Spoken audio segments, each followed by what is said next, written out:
regonfler le moral de ses troupes, ça c'était le premier objectif de Jean-Louis Garcia. Le deuxième maintenant, c'est de mettre en place la défense la plus compétitive possible face à Montpellier. La tâche ne va pas être facile. Comme on vient de vous le dire, Bruno Ekwelemanga et Karim Djelabi ne seront pas du voyage dans le Languedoc-Roussillon.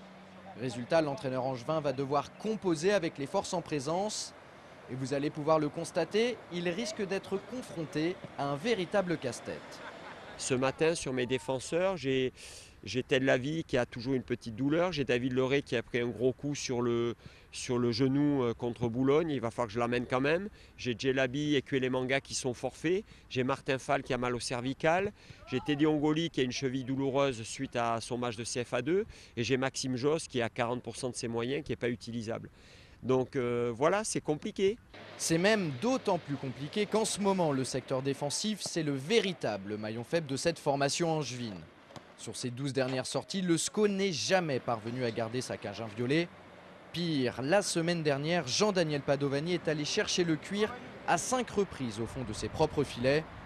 La question est donc de savoir si une défense composée de joueurs qui manquent cruellement d'automatisme va tenir le coup face à la meilleure attaque du championnat.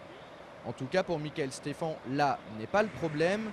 Pour le milieu de terrain angevin, le plus important, ce sera l'état d'esprit, et ce, quelle que soit l'équipe alignée. C'est clair que bon, on a pas mal de pépins aussi, mais ça, on va dire, c'est notre quotidien depuis le début de saison. Il ne faut pas oublier qu'on avait quand même Blaise au départ. Il y a eu Delis, il y a eu juste Sola, on a eu Ted-Lavi qui est arrivé blessé aussi. Donc bon, on a fait avec la première partie de saison, donc on ne peut pas non plus se cacher derrière ça. Le SCO a, je disais, loué le groupe qu'il avait, donc vendredi il y aura 11 bonhommes et qui que ce soit, il faudra qu'ils se donnent à fond. Le message est on ne peut plus clair. Vendredi, il faudra de l'envie, de la solidarité, de l'agressivité et une bonne dose d'abnégation pour sortir la tête de l'eau. Sans ça, le SCO risque tout simplement de se noyer pour de bon.